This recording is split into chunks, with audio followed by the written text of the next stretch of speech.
In studio is my colleague Nat'l. He's been at the convergence point since 5:30 a.m. this morning, and he joins us for a conversation on this. Many thanks for your time. Now, you've been at the convergence point, the Whisked Sports Stadium, since 5:30 a.m. this morning. Now, what's the mood like compared to yesterday, and what more can you report?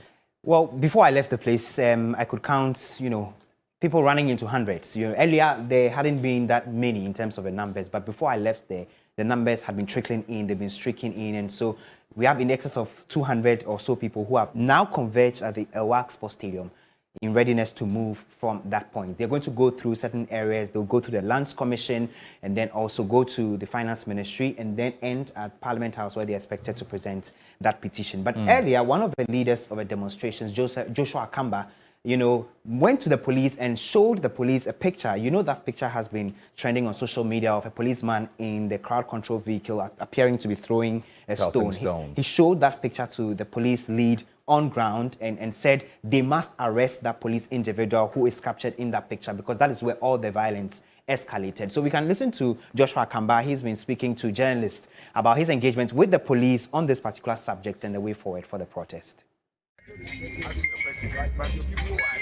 Yeah, so we can do that. But I just showed you a picture of one of the people that threw stones. And so we want you to also arrest, because you are threatening to arrest us. So that one who threw the stone at us, he started again. He started again. Yes. Because, I kept mentioning this morning that I thought that police were professional. Yes. Policeman throwing stone at us. So where did it start?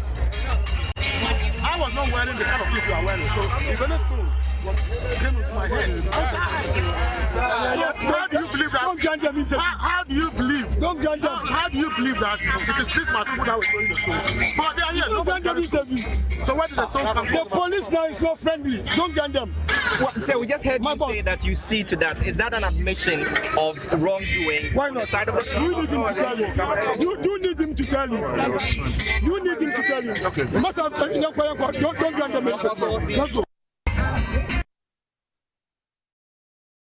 All right, so you just heard Joshua Kamba there. Now, earlier, the police issued a statement talking about trying to arrest some of the conveners, the leadership of the Arise Ghana group. Was there anything of that sort? Well, before I left there hadn't been any arrest, but interacting with Bernard Bona, who is one of the conveners, and Joshua Kamba himself, they say they are ready to submit themselves to the police after the demonstration if there's any procedure the police wants to take them through. But as far as they are concerned, they have done absolutely nothing wrong. It is the police that has to be answering questions about how individuals they describe as being planted by the service infiltrated the crowd and then caused the disturbances that we saw yesterday. Again, we understand that one individual was whisked away by the police. Can you throw more light on that? Well, so before we knew it, an individual was, pulled aside by a number of police officials towards the police vehicle. It was our understanding from the police that he was wielding a gun, and so he was whisked into the police vehicle and driven straight from there to the police headquarters. We wanted to find out who this individual was, so we engaged an associate of the man who was arrested, who says he's an ex-national security official. He describes who the man is and what the man has been arrested for. So, What's your name first? my name is Richard. Richard Letty. Yeah, it's one of our guys. He's a former national security. So they said they have got him with a pistol. So that's Bring the phone. What is his name? His name is Isif, but I don't know the full name. Okay. Because he's my friend in the service, the national security. Are you a national security? Former. You are also former. Yeah. So, but you can confirm that he was with an arm here. Yeah. So where have they taken him to now? Now they said they are taking him to headquarters. So that's what I just, the proof I have. Okay.